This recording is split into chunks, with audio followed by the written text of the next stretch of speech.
नमस्ते, मैं अदिति चौहान, आपके इंग्लिश एजुकेटर ऑलीवुड पर। एसएससी सीजीएल की हम जब भी बात करते हैं तो उसमें एक टेस्ट होता है, स्किल टेस्ट। ये आपके लिए मैंडेटरी होता है, कौन कौन सी पोस्ट के लिए होता है। और बच्चों को इसमें बहुत सारा कन्फ्यूजन बना रहता है कि मैम कैसे क्या करना रहता है, क्या होता है ये स्किल टेस्ट, ये कितने ड्यूरेशन रहता है, या फिर इसमें रिक्वायरमेंट क्या क्या रहती है। तो चलिए आज के सेशन में सभी कुछ कवर करते हैं कि स्किल टेस्ट क्या है, कौन से एग्जाम के अंडर आपको ये टेस्ट देना रहता है, एंड उसकी सारी डिटेलिंग। चलिए स्टार्ट करते हैं। सो एसएससी सीजीएल स्किल टेस्ट की हम बात करने वाले हैं, कंप्लीट डिटेल्स आपको इस सेशन में मिलने वाली है। सो बेसिकली पहले देखते हैं एसएससी सीजीएल का एग्जाम है किस तरह से, बना किस तरह से। तो एसएससी सीजीएल का हम जब भी एग्जाम देते हैं तो आपको पता है टीयर 1 और टीयर 2 होता है। टीयर 1 में क्या रहता है, टीयर 1 में भाई हमारा रहता है general intelligence, reasoning, general awareness, quantitative aptitude और इंग्लिश। हमारे 4 सेक्शंस रहते हैं। चारों सेक्शंस में 25 आपके क्वेश्चंस आते हैं। हर क्वेश्चन 2 नंबर का रहता है। टोटल 50 मार्क्स हर पेपर आपका रहता है और क्यूमुलेटिव 60 मिनट्स का आपको इसमें टाइम मिलता है। ये हमारा टीयर 1 है। आप एक बार टीयर 1 क्वालिफाई करते हैं, फिर आप जाते हैं टीयर 2 के लिए। टीयर 2 में देखते हैं ये इस तरह से कुछ आपका टीयर 2 का मॉड्यूल बनता है। टीयर 2 में अगर आप देखेंगे तो सेक्शंस बने हुए हैं, सेक्शन 1, सेक्शन 2। सेक्शन 1 में 2 मॉड्यूल है, सेक्शन 2 के 2 मॉड्यूल्स हैं। सेक्शन 1 को अगर आप देखेंगे, मॉड्यूल 1, मॉड्यूल 2। मॉड्यूल 1 में आता है मैथमेटिक्स, मॉड्यूल 2 में आता है आपका रीजनिंग और जनरल इंटेलिजेंस, मतलब रीजनिंग की है ये बात कर रहे हैं। इसके 30 क्वेश्चन होते हैं। हर क्वेश्चन 3 नंबर का होता है। 90 वेटेज 23% का, 1 घंटा इसके लिए आपको मिलता है।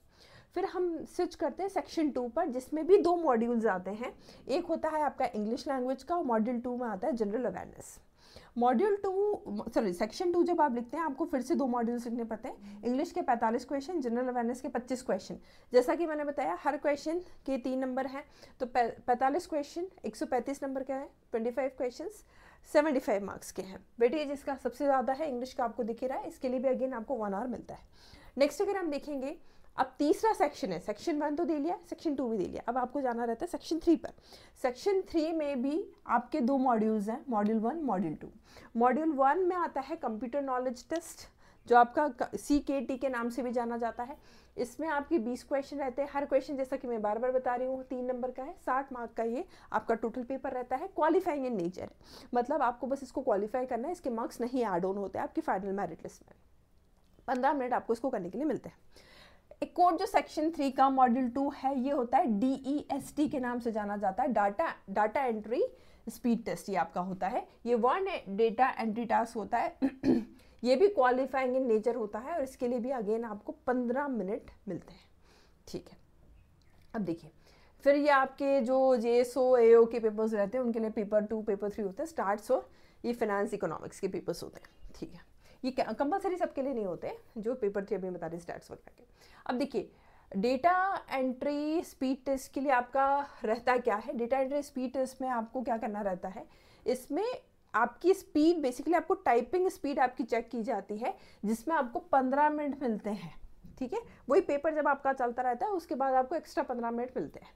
डेटा एंट्री स्पीड टेस्ट ये जो कंडक्ट किया जाता है for the passage of about 2000 की depression for a duration of 20 और 15 मिनट, या 20 से 15 मिनट आपको मिलते हैं इसको करने के लिए। DST will be mandatory for all post, however it will be qualifying in nature. ये सभी पोस्ट के लिए अनिवार्य है, आपको इसको अपीयर करना ही पड़ेगा। आप किसी भी पोस्ट के लिए अप्लाई कर रहे हैं, आपने सेक्शन 1 दिया, सेक्शन 2 दिया, देन आप सेक्शन 3 पर आए। सेक्शन 3 में कंप्यूटर नॉलेज हुआ, कंप्यूटर नॉलेज के बाद आपको DST देना ही है। ठीक है, PWBD OH candidates are eligible for exemption from attending DST। PWBD और OH candidates exemption की इसमें छूट है। ठीक है, आगे देखते हैं। Candidates are expected to type words, figures and numerical years in the manner as given in the question paper। आपको क्वेश्चन पेपर मिलता है इंग्लिश और हिंदी दोनों में। अगर आप इसमें मिस्टेक्स जितनी भी होती है उसकी नेगेटिव मार्किंग होती है। ठीक है, candidate is required to type test passage in the medium opted by him. आपके पास मोड रहता है, इंग्लिश और हिंदी आप मोड ऑप्ट कर सकते हैं। इसमें आप जो टेस्ट मोड ऑप्ट करेंगे उसके हिसाब से आपके पास टेस्ट पेपर आता है। If he opts for English medium, he is required to type in English language, vice versa. No credit will be given if a candidate types in medium not opted by him. ठीक है, candidates are required to use tab key for beginning of any para rather than giving spaces manually। ठीक है, जैसे एक मैंने कुछ word type किया, फिर मैं नेक्स्ट वर्ड पर जा रही हूँ, तो ऐसा नहीं मैं स्पेस दबाऊंगी बार बार, टैब की को प्रेस करना अनिवार्य या फिर रिक्वायर किया जाता है। Every para where the space given without pressing the tab key will be treated as half a mistake. अगर आप टैब नहीं प्रेस कर रहे हो तो ये गलती मानी जाती है। नेक्स्ट अगर हम देखेंगे, candidates are not required to repeat passage if he or she has completed the passage once and has time in his or her disposal. However, they are allowed to revise and correct their mistakes and inaccuracies and any during the prescribed time. अगर मान लीजिए 15-20 minute के अंदर आपका पूरा का पूरा typing complete हो जाता है तो आपको उसको वापस से टाइप नहीं करना है। हाँ, आप करेक्शन अगर आपको ऐसा लगता है आपने कुछ गलती करी है तो आप उसको सुधार कर सकते हैं। If after every punctuation mark only one space is to be inserted, example after comma, full stop, mark of interrogation, etc. However, candidates are advised to follow the question paper scrupulously in this regard. जो भी आपसे instructions दिए गए हैं उसको आप ध्यानपूर्वक पढ़ें, ठीक है। नेक्स्ट अगर हम देखें तो while shortlisting the candidates for the post where computer proficiency is prescribed, इन सब पोस्ट के लिए कंप्यूटर प्रोफिशिएंसी ज़रूरी होता है। इसमें हम देख लेते हैं assistant ASO CSS ME FHQ, assistant in serious fraud investigation, assistant GSI, assistant Indian Meteorological Department, inspector GST, CGST Central Excise, preventive officer inspector, inspector examiner execution assistant in CBIC, postal assistant, sorting assistant in Department of Post Extra। इन सभी के लिए computer proficiency मायने रखती है। Next अगर हम देखें, while shortlisting candidate for the post for DST is prescribe. DST किसके लिए ज़रूरी है?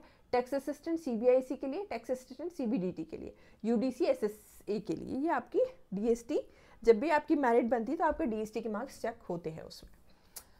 Full mistake, the following errors are treated as full mistakes. For every omission of word figure, for every substitution of wrong word figure, for every addition of word figure, for every spelling error committed by way of repetition or addition or omission or substitution, for repetition of word figure, जैसे कि आपने मान लो I shall लिखा, type किया, फिर वापस से shall type कर दिया, तो ये फिर एरर बन जाएगी, इसकी आपकी नेगेटिव मार्किंग हो जाएगी। इस तरह से बात कही जा रही है। आप बार बार रिपीट कर रहे हो, मान लो आपने शैल पूरा टाइप नहीं किया, बस आपने SHAL ही लिख दिया, तो ये भी एक एरर बनेगा, ठीक है। सो इस तरह से उसमें एरर की उनके क्राइटेरियाज हैं। आगे देखते हैं, full mistake, the following errors are treated for every omission of word figure. ये सब वही मैंने आपको अभी बताया। इनकम्प्लीट वर्ड अगर आप यूज़ करते हैं, रेपिटेशन ऑफ वर्ड कहते हैं। कोई भी स्पेलिंग मिस्टेक करी है, जैसे कि मान लो लेटर लिखना है, तो आपने लेटर को कैसे लिख दिया? LEETER लिख दिया, ये भी अब एरर हो जाएगा, ठीक है, ये भी गड़बड़ हो जाएगी बात। आप कोई भी इररिलेवेंट वर्ड अपने हिसाब से ऐड नहीं कर सकते। जो आपको पैसेज में लिखने को कहा है आपको बस उसी को टाइप करना है। अगर आप कुछ भी इररिलेवेंट वर्ड टाइप करते हैं वो भी उसमें एरर बन जाता है। नेक्स्ट अगर हम देखते हैं, स्पेसिंग एरर्स भी होती है, रॉन्ग कैपिटलाइजेशन भी होती है, सही जगह ही आपको कैपिटल लेटर्स को यूज़ करना है।